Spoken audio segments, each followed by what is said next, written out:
नमस्कार। फिर से एक बार स्वागत है मेरे चैनल पर। मैं हूं राज, आप देख रहे हैं हाईवे 33। दोस्तों, आज की जो कहानी मैं आपको बताने जा रहा हूं, ये कहानी तारिक जी ने भेजी है। तारिक जी दिल्ली में रहते हैं, लेकिन ये कहानी दिल्ली की नहीं, इनकी नाना जी के गांव की है, जो बिहार के भागलपुर जिले में आता है। तो क्या थी कहानी, क्या हुआ था इनके नाना जी के साथ में, चलते हैं इनकी कहानी में। लेकिन दोस्तों, अगर आप मेरे चैनल पर पहली बार जुड़े हैं और अभी तक मेरे चैनल को सब्सक्राइब नहीं किए हैं तो प्लीज़ कर लीजिए और साथ में बेल आइकन को दबाना ना भूलिएगा। शुरू करते हैं आज की कहानी। दोस्तों, मेरा नाम तारिक है, मैं दिल्ली में रहता हूँ। ये जब नाना जी के साथ में घटना हुई थी तो मेरी उम्र करीब 8-9 साल की रही होगी। मुझे तो ज़्यादा कुछ याद नहीं था, लेकिन मम्मी ने पूरा घटना ये मुझे बताया। वो कह रही थी कि तुम तो छोटे थे और तुम्हें तो पूरी जानकारी होगी नहीं। मैंने बोला हाँ माँ, वो घटना तो थोड़ा थोड़ा धुंधला धुंधला मुझे याद है, लेकिन पूरा नहीं। क्या हुआ था उस घर में जो नाना जी ने ज़मीन लिया था। एक्चुअल में ये बात 2000 की है। नाना जी एक ज़मीन लिए थे जो उनके घर से करीब 1 किलोमीटर की दूरी पर थी और वो रोड पर थी। ज़मीन बहुत सस्ती मिल रही थी। उसमें एक पुराना मकान बना हुआ था और वो मौके की जगह थी। आने वाले टाइम में वो ज़मीन कीमती हो सकती थी, क्योंकि वो रोड के किनारे पर थी।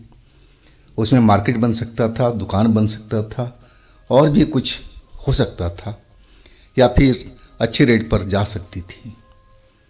नाना जी हमारे दूर की सोचते थे और वो सोच समझ करके उस ज़मीन को लेने का फैसला किया था। लेकिन उस ज़मीन के बारे में गांव में बहुत अफवाह थी। गांव के लोग नाना जी को बता रहे थे कि आप इस ज़मीन को मत खरीदो। इस ज़मीन पर जो मकान बना हुआ है वो मकान जिन्नातों का है। जिन उसमें रहते हैं अपने परिवार सहित।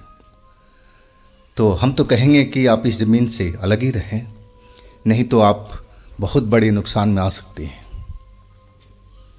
नाना जी इन बातों को तो मानते नहीं थे। अब वो गांव वाले से बताने लगे कि भूत, जिन, पिशाच ऐसी कोई चीज़ें इस दुनिया में रहती नहीं हैं। ये लोगों को सिर्फ मन की भ्रम है और ऐसा कुछ भी नहीं है। गांव के लोगों ने तो समझाया, लेकिन घर के लोगों ने भी नाना जी को बहुत समझाया कि देखो, इस ज़मीन से दूर रहो।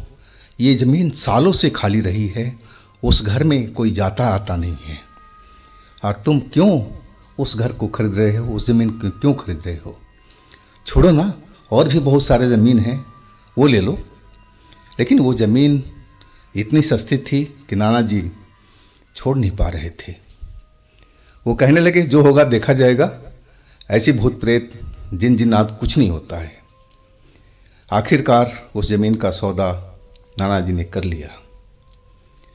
कुछ दिन तो वो मकान ऐसे के ऐसे ही रहा। अब फिर नाना जी ने उस मकान को तोड़वाने का प्रोग्राम कर लिया था। नाना जी गांव के ही मजदूरों को इकट्ठा किया। 8-10 मजदूर अपने औजार सहित पहुंच गए थे और नाना जी ने बोला कि आप लोग इस पुराने मकान को तोड़ दो।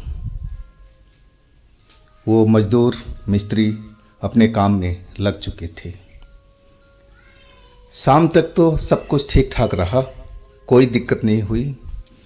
वो मकान को बाहरी हिस्से से पहले एक साइड से तोड़ना शुरू किए थे। अभी तो उसमें कई दिन लगने थे इस काम में। और शाम ढलने लगी तो मजदूर जाने लगे। लेकिन नाना जी ने बोला, अरे भाई, अभी कहाँ चल दिए? अरे अभी तो सिर्फ अंधेरा हुआ है, मैं लाइट का इंतज़ाम करवा देता हूँ और तुम लोग ओवर टाइम कर लो, मुझे जल्दी है इस मकान के तोड़ने की। अब मजदूर थे, पैसे के लालच में आ चुके थे। नाना जी ने लाइट वाइट का, पेट्रोमैक्स वगैरह का, क्योंकि वहाँ पर बिजली उस घर में नहीं थी, तो 2 पेट्रोमैक्स जो वहाँ पर उजाले के लिए काफ़ी था और उसी के तहत काम दोबारा शुरू हो चुका था मकान को तोड़ने का। अब करीब करीब रात के 8 बज चुके थे और अचानक मजदूर चिल्लाते, डरते हुए और एक दूसरे से भागते हुए, जैसे कोई पीछे से उनको पकड़ने जा रहा हो, और वो बाहर की तरफ भागे जहाँ नाना जी किसी अपने दोस्त के साथ में बात कर रहे थे। और उनको भागता देख नाना जी बोले, अरे क्या हुआ, क्या हुआ, तुम लोग क्यों भाग रहे हो? वह मजदूर रुक नहीं रहे थे। वो तो अपना जो औजार था वो भी वहीं पर छोड़ करके बाहर निकल चुके थे। लास्ट में उस घर में कोई नहीं था, सब मजदूर बाहर निकल चुके थे। कुछ तो दूर जा कर के रोड पर खड़े थे, लेकिन एक मजदूर जो थोड़ा उम्रदार था वो नाना जी के पास आकर के रुक गया। कहने लगा, अरे साहब, आपने बताया नहीं कि इस घर में भूत रहते हैं, ये तो भूतों का डेरा है। नाना जी चौंके, बोले, तुम खुल के बात करो ना, क्या हुआ तुम्हारे साथ में, और तुम्हारे ये मजदूर साथी क्यों रोड पर भाग गए? क्या देख लिया उन्होंने? जो थोड़ा एजेड था वो नाना जी को डर डर करके सारी बात बताने लगा। वो कहने लगा, साहब, ये तो घर भूतों का डेरा है। हम लोग दीवार को तोड़ रहे थे छेनी से, हथौड़ी से, और अचानक हमारी जो छेनी है वो अंदर ज़्यादा घुस गई। आज जब हमने छेनी को बाहर निकाला तो उसमें से तो खून के फव्वारे निकलने लगे। अब वो फव्वारे देख करके हम सब पीछे हट चुके थे, और तभी उस सुराख में से एक हाथ निकला और वो हाथ लंबा होता चला गया, और वो हाथ इतना भयानक था कि हम लोग देख करके ही लगा कि हम लोग डर के यहीं मर जाएंगे। इतने लंबे लंबे नाखून और हाथ इधर से उधर घूम रहा था और हम लोगों को पकड़ने के चक्कर में था। और तभी ये सब देख करके हम लोग वहाँ से भाग निकले।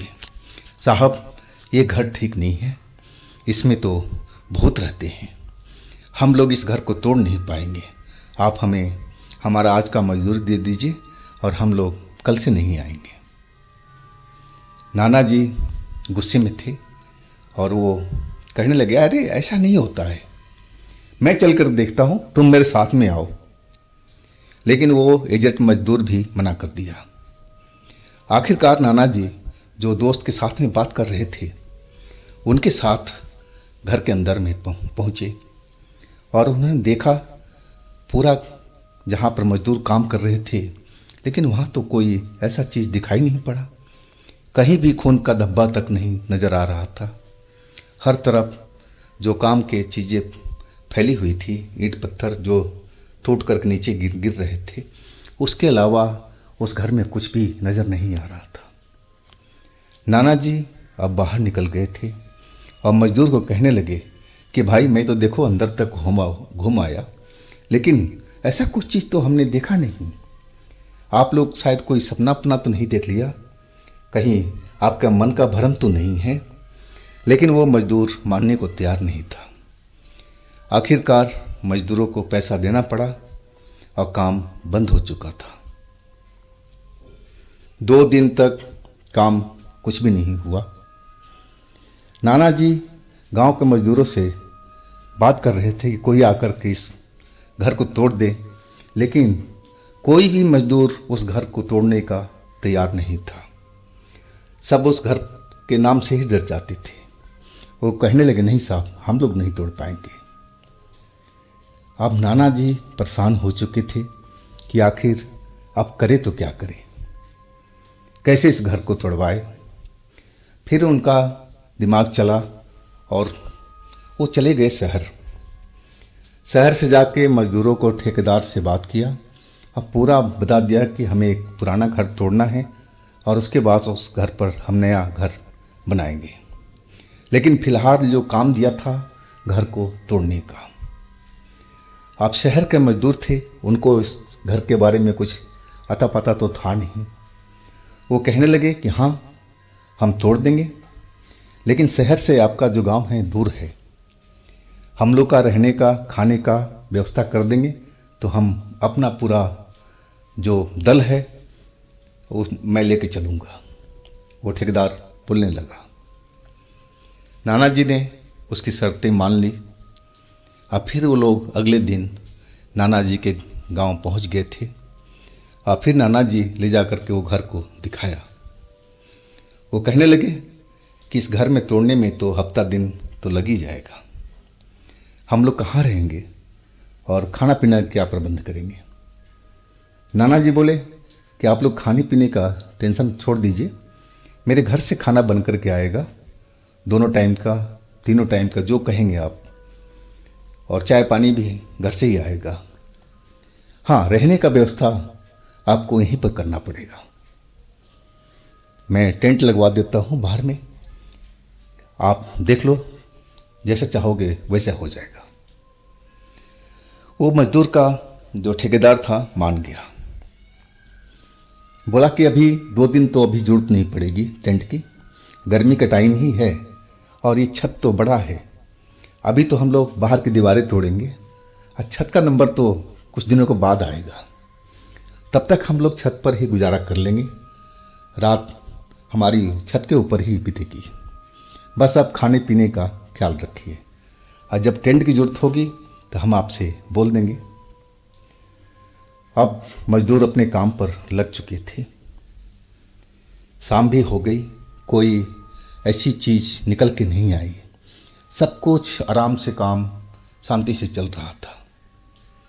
मजदूर तोड़ते जा रहे थे और नाना जी बीच बीच में आकर के मजदूरों को देख लिया करते थे और वो नहीं चाहते थे कि कोई गांव का मजदूर, कोई गांव का बंदा इस घर तक आए और मजदूरों को भड़काए।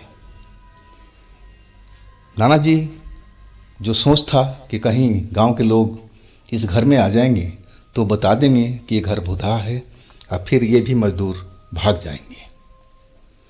अब नाना जी अपनी प्लानिंग के साथ काम कर रहे थे, लगे हुए थे, मकान को तोड़ते जा रहे थे। शाम हो चुकी थी। अब जो ठेकेदार था वो कहने लगा कि साहब अब काम रोक देते हैं कि हम लोग सुबह से लगातार काम कर रहे हैं। नाना जी कहने लगे, भाई लोग जितना जल्दी आप लोग काम ख़त्म करेंगे पैसा ही आपको ज़्यादा मिलेगा। काम जल्दी होगा तो टाइम कम लगेगा, आप लोग थोड़ा लगे रहो, देर रात तक 8-9 बजे तक काम करो। वो जो मजदूर का ठेकेदार था वो मान गया। अब फिर काम दोबारा शुरू हो चुका था। अब रात के 9 बजने वाला था। मजदूर अब थक चुके थे और ठेकेदार काम अब बंद कराने के चक्कर में लगा हुआ था। और अचानक उस घर में ऐसा लगने लगा कि अंधेरा अंधेरा हो चुका हो। पेट्रोमैक्स की लाइट जो जल रही थी वो धीमी पड़ गई थी। धुआं धुआं सा उस घर में होने लगा था। मजदूर कुछ समझ नहीं पाए थे। वो समझे कि शायद पेट्रोमैक्स जो जल रहा है और उसी का धुआं निकल रहा है, शायद वो ख़राब हो गया है। अब काम रुक गया था। इसके बाद मजदूर बाहर आ गए थे और नाना जी खाना पीना की व्यवस्था उनको कर रहे थे।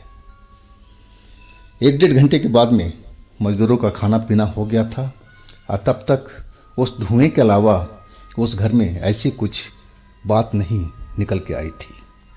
मजदूर बिल्कुल डरे नहीं थे और खाना पीना खा कर के छत के ऊपर चले गए थे सोने के लिए। आधी रात हो चुकी थी। मजदूर गहरी नींद में सो रहे थे और अचानक एक मजदूर उठा बाथरूम जाने के लिए। वो किसी को नहीं जगाया, चुपचाप उठा और सीढ़ी जो बनी हुई थी वो सीढ़ियों से नीचे उतरने लगा। अभी 3-4 सीढ़ी नीचे उतरा था तो देखने लगा वहाँ तो पूरी चांदनी फैली हुई थी नीचे में। हालांकि अब पेट्रोमैक्स तो कभी का बंद हो चुका था और उस घर में बिजली तो थी ही नहीं, तो इतनी चांदनी कैसे हो रही है। मजदूर नीचे उतरने लगा और आखिरी सीढ़ी पर पहुंचा तो देख रहा है वो पुराना घर किसी महल की तरह लग रहा है। वो देख करके ही देखता ही रह गया, ये तो आलीशान महल है। हर तरफ चमचमाता हुआ हर चीज़ दिखाई पड़ रहा है। बहुत सारे कमरे हैं, कमरे में बेशकीमती पर्दे लगे हुए हैं और उस पर्दे के पीछे कोई न कोई दिखाई दे रहा था। वो पर्दा के पीछे शायद कोई औरतें रही होंगी। अब मजदूर तो जैसे सोच में पड़ गया था और सोचने समझने की शक्ति उसकी चली गई थी। कुछ देर तक तो ऐसे ही वो देखता ही रह गया था। अब उसको समझ में नहीं आ रहा था कि अब ये सब क्या है। ये तो घर खंडहर था, पुराना घर था, इसको तो हम लोग तोड़ रहे थे, तो इतना आलीशान कैसे ही दिखने लगा रात में। वो वापस भागा छत के ऊपर में। छत पर पहुंच करके सारे मजदूरों को उठाने लगा। अरे फलाना तुम उठो, फलाने तुम उठो, जल्दी उठो, नीचे देखो। मजदूर नींद में थे, कई तो नहीं उठ पाए, लेकिन कुछ मजदूर उठ गए थे और उसमें वो ठेकेदार भी था। अब ठेकेदार कहने लगा, अरे क्या हुआ, तुम इतना शोर क्यों मचा रहे हो। वो मजदूर जो सब देखा था नीचे में जा कर के वो डरा हुआ था। उसकी हालत देख कर के ठेकेदार कुछ समझ नहीं पा रहा था कि इसको क्या हो गया, ये इतना डरा हुआ क्यों है। उस मजदूर से पूछने लगा, अरे भाई क्या हुआ तेरे साथ में, तुम इतना डरे हुए क्यों दिखाई पड़ रहे हो। मजदूर कुछ देर तो चुप रहा, अब फिर वो ठेकेदार का हाथ पकड़ा, अब बोला, साहब मेरे साथ में नीचे चलो, अब फिर आप ही देख लेना मैं आपको क्या बताऊं। ठेकेदार बोला, ठीक है चलो। अब ठेकेदार मजदूर सीढ़ी नीचे उतरने लगे और जो पीछे मजदूर जग चुके थे वो अब उनके पीछे चल पड़े थे। और जैसे जैसे ठेकेदार मजदूर नीचे उतरते जा रहे थे वैसे ही सब कुछ दिख रहा था जो मजदूर ने अकेले में देखा था। नीचे तो आलीशान महल था। अब जो बेशकीमती पर्दे के पीछे कुछ हलचल दिखाई दे रही थी, बहुत सारे कमरे बने हुए थे। अब उसमें उस घर से कोई निकल कर के बाहर आ रहा था। वो एक लंबा चौड़ा इंसान था और आंखें एकदम लाल लाल सी दिखाई पड़ रही थी, बड़े बड़े बाल उसके, और सीधा वो मजदूरों के पास में आकर के रुक गया। मजदूर बेचारे एकदम डरे हुए अपनी जगह पर खड़े हुए। ठेकेदार भी जैसे सदमे में आ चुका हो ये सब देख करके। ये तो क्या हो रहा था उसको समझ में कुछ भी नहीं आ रहा था। वो बंदा जो लंबा चौड़ा था और जो उस कमरे से निकल कर के आया था अब ठेकेदार के सामने खड़ा था और वो अपनी भारी आवाज़ में कहने लगा, तुम लोग अपनी ज़िंदगी चाहते हो तो इस घर से अभी के अभी भाग जाओ, नहीं तो तुम लोगों में से कोई नहीं बचेगा। ये घर हमारा है और आज से नहीं है, सालों से है। इस घर को हम तोड़ने नहीं देंगे। अगर कोई तोड़ने आएगा तो हम उसे जिंदा नहीं छोड़ेंगे। हम तुम्हें वार्निंग दे रहे हैं, चेतावनी दे रहे हैं कि तुम लोग भाग जाओ यहाँ से, अभी भी तुम्हारे पास मौका है। अगर तुम लोग नहीं भागोगे तो मजबूरन हम तुम्हें सभी को मार डालेंगे। वो आवाज़, वो चेतावनी सुन कर के ठेकेदार को तो कपकपी आ चुकी थी और फिर वो लोग उल्टे पैर इधर से उधर होने लगे और बाहर का दरवाज़ा देखने लगे कि कहाँ पर हम लोग निकलें, किस साइड से बाहर भागें। दरवाज़ा ढूंढते रह गए लेकिन दरवाज़ा नहीं मिल रहा था। वो लंबा इंसान अब कमरे के अंदर चला गया था। वहाँ अब कोई ऐसा नहीं दिखाई पड़ रहा था जो बताए कि दरवाज़ा कहाँ पर है। अब उस महल के भूल भुलैया में वो लोग काफ़ी देर तक भटक रहे थे बाहर निकलने की कोशिश कर रहे थे, लेकिन वो लोग निकल नहीं पा रहे थे। बहुत देर बीत चुका था और जो छत पर मजदूर थे वो भी जग चुके थे। उनके दोस्त नीचे गए थे, इन्होंने तो उतना देखा था। अब वो सीढ़ियों पर आकर के वो भी उन्होंने वही चीज़ देखा। अब देख रहे हैं कि ठेकेदार भी नहीं है और जो मजदूर उसके साथ में गए थे वो भी नहीं है। तो वो लोग ठेकेदार का नाम लेकर के आवाज़ मारने लगे और वही आवाज़ ठेकेदार को सुनाई पड़ी। तो उस दिशा में आ गया, देखा कि उसके मजदूर उसी सीढ़ियों पर खड़े हैं जो छत से नीचे आ रही थी। और इसके बाद वो लोग छत के ऊपर भागे। वो जो मकान था एक मंजिल ही बना हुआ था और पीछे साइड में खेत था। हाइट कुछ ज़्यादा नहीं थी और वो लोग नीचे कूदते तो थोड़ा बहुत चोट ज़रूर लगती, लेकिन सही सलामत उतर जाते और उन्होंने यही किया। वो लोग सारे छत से कूदने लगे। कईयों को तो पैरों में चोट लगा, लेकिन अब सारे लोग सही सलामत खेत में कूद चुके थे और सब नाना जी के घर पहुंच गए थे। नाना जी का दरवाज़ा वो पीटने लगे और नाना जी का नींद खुल गया। नाना जी अंदर से ही चिल्लाए, कौन है, कौन दरवाज़ा पीट रहा है? तब ठेकेदार ने बोला, मैं ठेकेदार हूँ साहब, जल्दी बाहर आइए। नाना जी समझ नहीं पाए कि आधी रात में ये ठेकेदार यहाँ पर क्यों आया है। जरूर कुछ ऐसी ही बात हुई होगी। वो मन ही मन डर चुके थे। अब आकर के दरवाज़ा खोला तो देखा तो सारे मजदूर वहीं पर दरवाजे पर खड़े हैं, ठेकेदार भी वहीं खड़ा है। अब फिर ठेकेदार ने सारी बात नाना जी को बताने लगा। अब नाना जी की हिम्मत नहीं थी कि उस घर में देखने के लिए जाएं, वो भी आधी रात को। अब जो ठेकेदार कहा कि हम लोग साहब वहाँ तो रह नहीं पाएंगे, रात काटने के लिए हमें जगह दे दीजिए कि हम लोग रात यहाँ गुजार सके और हम लोग सुबह ही यहाँ से चले जाएंगे। आप कोई और मजदूर देख लेना साहब, हम यहाँ पर मरना नहीं चाहते। नाना जी समझ चुके थे कि अब ये मजदूर तो रुकने वाले नहीं हैं और उन्होंने अपना छत का व्यवस्था उन लोगों के लिए कर दिया। मजदूर ठेकेदार सब लोग रात छत पर बिताया और सुबह उठते ही वो लोग गांव से निकल गए थे। सुबह हो चुकी थी। नाना जी समझ में नहीं आ रहा था कि अब इस घर का क्या करें। अब पड़ोस के एक आध लोगों को लेकर के नाना जी उस घर पर पहुंचे। देखा दिन में कुछ हलचल नहीं थी, जैसे पुराना मकान पड़ा हुआ था सब कुछ ऐसा ही है। जितना टूटा हुआ पोर्शन था वो वैसे कि वैसे ही पड़ा हुआ था। अब जो पड़ोसी उनके साथ में आए थे वो कहने लगे कि साहब इस मकान को तो आप भूल ही जाओ, इसमें दोबारा आप कोशिश भी मत करना, नहीं तो आपकी जान में भी खतरा हो सकता है, आपके परिवार पर भी खतरा आ सकता है। नाना जी अब हालात को समझ चुके थे। अब फिर उस मकान पर दोबारा किसी मजदूर को नहीं भेजा। बात तो ख़त्म हो चुकी थी। वो मकान जैसे था वैसे आज भी उस जगह पर खड़ा है। हालांकि इस दुनिया में अब मेरे नाना जी नहीं हैं। वो मकान आज भी उसी जगह पर है और लोग बाग आते हैं जाते हैं उस रास्ते से, लेकिन उस जगह पर कोई दिन में भी नहीं रुकता है। इतना उस घर से लोग डरते हैं।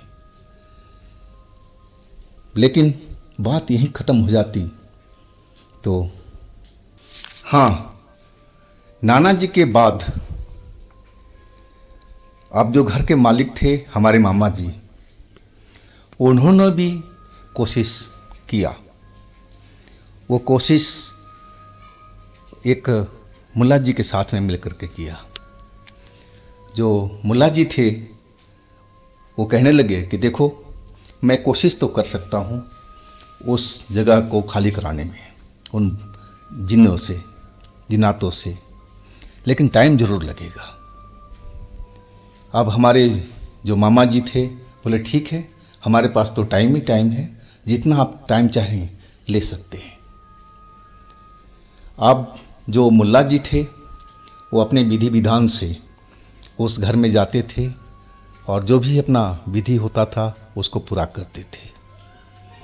उन्होंने बोला था कि 40 दिन के अंदर ही 40वें दिन इस घर को मैं भूतों से आज़ाद करवा दूंगा। अब वो हर रोज़ जाकर के अपना विधि विधान करते थे और आखिर 40वां दिन भी आ चुका था। उस दिन हमारे मामा जी भी साथ में थे, दिन का ही वक्त था। मुल्ला जी अपने काम में लगे हुए थे। अब लग रहा था कि वास्तव में मुल्ला जी इस घर को आज़ाद करवा देंगे और फिर ये प्रॉपर्टी हमारे काम में आ जाएगी। मेरे मामा जी समझने लगे थे, लेकिन मुल्ला जी अपने काम में लगे हुए थे और तब तक उनको कोई हवा में उठा दिया था। वो तो 5 फीट ऊपर टंगे हुए थे और वो भी दिन के वक्त में। और फिर अचानक उनको कोई ज़मीन पर छोड़ दिया और गिरते ही एकदम बेहोश हो गए थे। मामा जी ये सब देख करके तो एकदम डर चुके थे। मुल्ला जी को उठा करके उस घर से बाहर निकले और फिर उनको होश में लाया गया। होश में आते ही मुल्ला जी कहने लगे, नहीं नहीं, ये जिन्न नहीं है, ये जिन्नों से बड़ा कोई, उनसे भी ऊपर शक्तिशाली चीज़ है। वो कुछ नाम बता रहे थे जो मैं भूल गया हूँ। अब वो क्या चीज़ थे वो बताने लगे थे कि बहुत ही शक्तिशाली, जिन्नों से बड़ा कोई चीज़ है, उनके पास बहुत शक्ति है और ये मकान को वो कभी नहीं छोड़ेंगे। अब मुल्ला जी भी सीधा जवाब दे चुके थे, उनका तो जान जाते जाते बची थी। अब मेरे मामा जी भी समझ गए थे कि इस मकान से पंगा लेना ठीक नहीं है। आखिरकार उस मकान को वो लोग भूल ही चुके हैं। तो दोस्तों, ये थी आज की कहानी। अगर आपके पास भी इस तरह की कोई कहानी है, कोई घटना है, तो आप मुझे इंस्टाग्राम पर या मेरे व्हाट्सएप नंबर पर शेयर कर सकते हैं। और मेरे दूसरे चैनल पर भी जाइए, उनमें भी अच्छी अच्छी कहानियाँ मैं डाला हुआ हूँ जो बेहद आपको पसंद आएगी। चैनल का लिंक नीचे डिस्क्रिप्शन बॉक्स में दे रखा हूँ, तो एक बार उन चैनल पर जाइए और कहानियों का आनंद लीजिए। और मेरे इस चैनल को भी लाइक कीजिए, सब्सक्राइब कीजिए, शेयर कीजिए। अब फिर हम मिलते हैं इस तरह की घटनाओं में कल। आप लोग अपना बहुत ही ख्याल रखिएगा। नमस्कार।